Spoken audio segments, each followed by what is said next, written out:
Entrevistas que lo conectan al mundo. Así amaneció.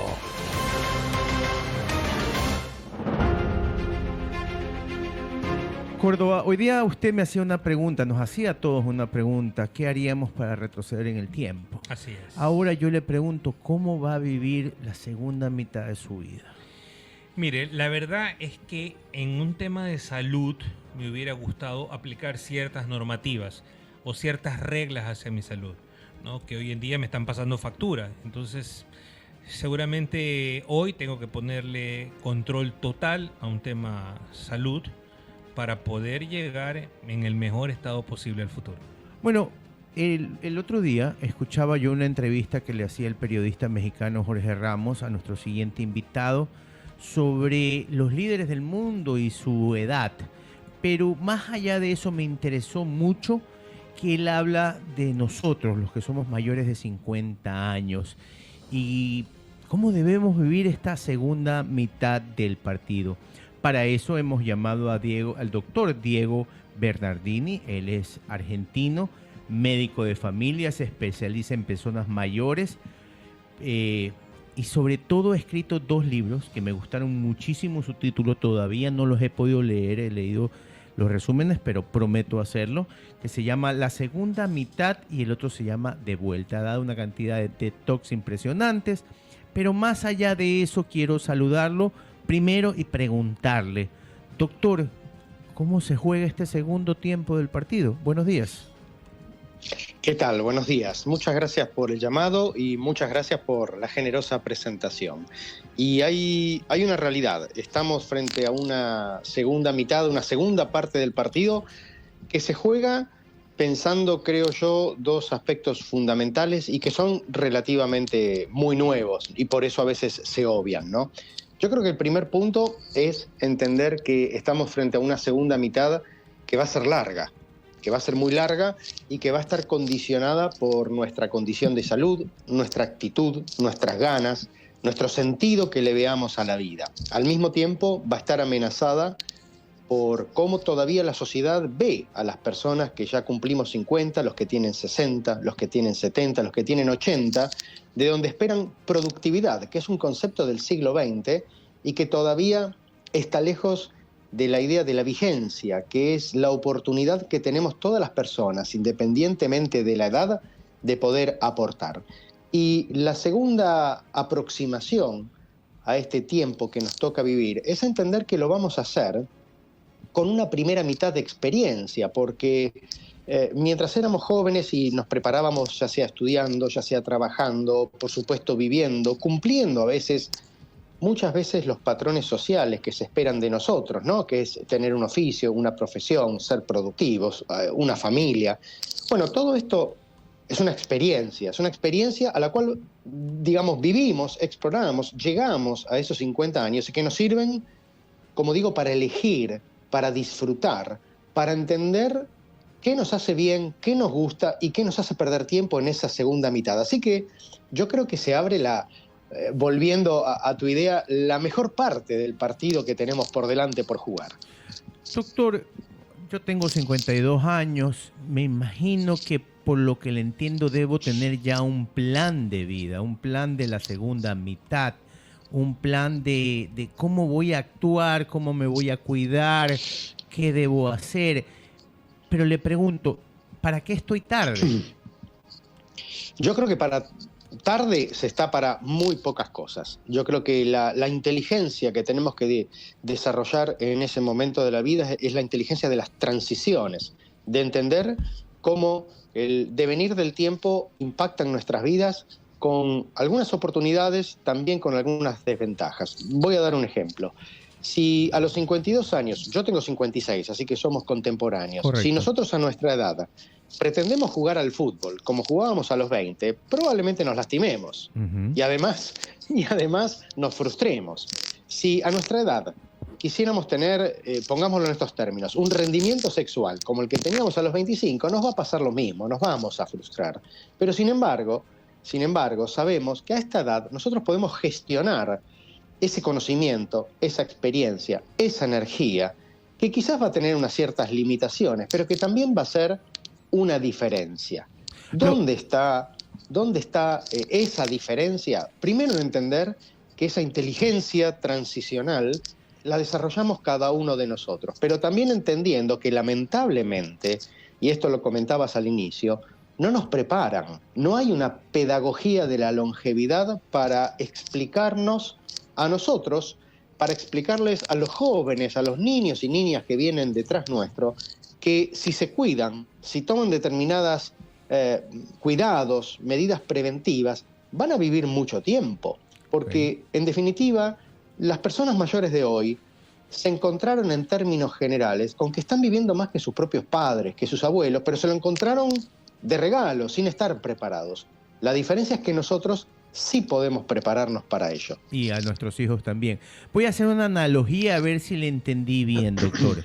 Estamos hablando de que no somos el mismo Messi de cuando tenía 18 años en el Barcelona, que corría toda la cancha, desbordaba, etcétera, sino somos un Messi más inteligente, que ahora camina, pero da los mejores pases del mundo, aparece en el momento adecuado y sabe guardar su energía. ¿Más o menos las cosas van así?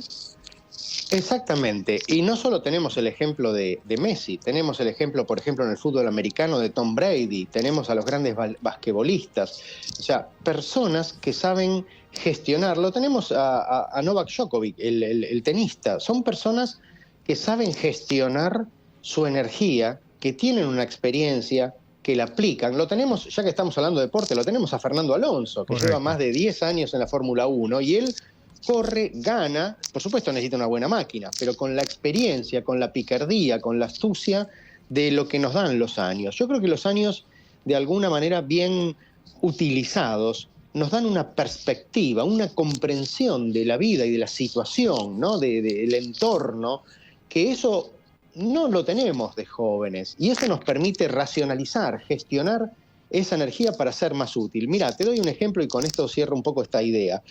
Está comprobado que neurocognitivamente las personas después de los 55, 60 años, tenemos un delay, una pequeña demora en la toma de decisiones.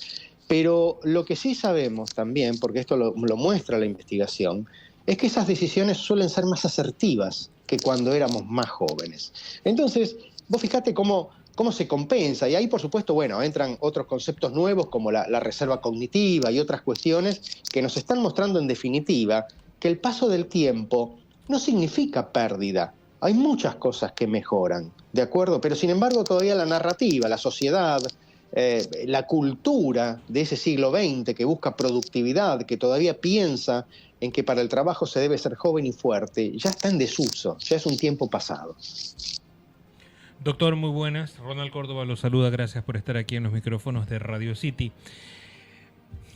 Le voy a dar mi perspectiva no con el tema que acaban de enfocar con Guillermo, sino con la cercanía a la muerte. ¿Será que, o solo me ocurre a mí, que con el paso de los años cada vez le tengo menos miedo a la muerte? Cuando somos jóvenes, tal vez no le tenemos ese miedo que cuando vamos avanzando en edad. ¿Me corrige, doctor? Ronald, muy buena la pregunta, y es efectivamente como vos decís. A diferencia de lo que muchas veces los jóvenes o los más jóvenes pensamos, las personas mayores en general suelen estar mucho mejor preparadas para afrontar la finitud.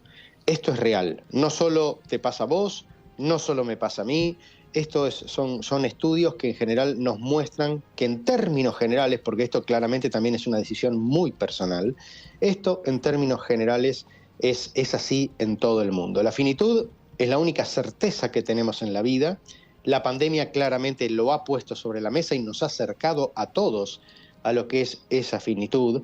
Y lo interesante que a mí me parece es que claramente es algo irremediable, en algún momento nos va a llegar a todos, ¿no? Más allá de que se estén gastando ingentes cantidades de millones de dólares en busca de la inmortalidad, porque hay muchas empresas atrás de esto, pero todavía nadie, como decía un gran maestro, vivió para contarlo. Entonces, a mí me parece que acá el punto tiene que pasar por el tiempo, independientemente que nos toque vivirlo con bienestar, con calidad de vida, vivirlo con esa independencia, con esa autonomía, con esa posibilidad de decidir por nosotros mismos sin que nadie nos diga lo que tengamos que hacer, sin un Estado, sin empresas, sin comunicación que nos digan que porque cumplimos determinada edad ya estamos obsoletos, ya estamos fuera de juegos. Porque hoy la edad cronológica, que va por una avenida, por un camino diferente al que va la edad biológica, no nos define. Nos definen nuestros gustos, nos definen nuestras expectativas, nuestra actitud. Por supuesto, a ver, siempre tenemos, como en la vida, tenemos personas mayores que de repente han quedado aisladas, son solitarias, no tienen esa actitud, esas ganas de vivir. Pero no podemos generalizar, porque la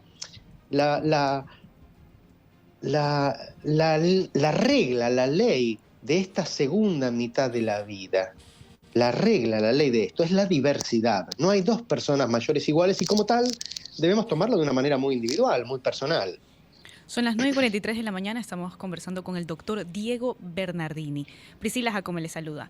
Yo quizás Priscila, ¿qué tal? No estoy en el rango de esa nueva mitad, pero estoy pensando, por ejemplo, en mi mamá, en mi papá, en sus amigos, en esa generación. ¿Qué pasa cuando ya están pensando en la jubilación, por ejemplo, y fuera de la actividad profesional que en un momento hubo, no se piensa en un después? ¿Cómo le decimos o cómo estas personas tienen que afrontar esta otra mitad fuera de ser su trabajo? Es una buena pregunta también, porque la jubilación de alguna manera es un rito de paso, ¿no? Saben ustedes que al astronauta Aldrin, cuando lo mandaron a la Luna, él después cuando regresó dijo una frase muy interesante que es: nos prepararon para ir, pero no para regresar.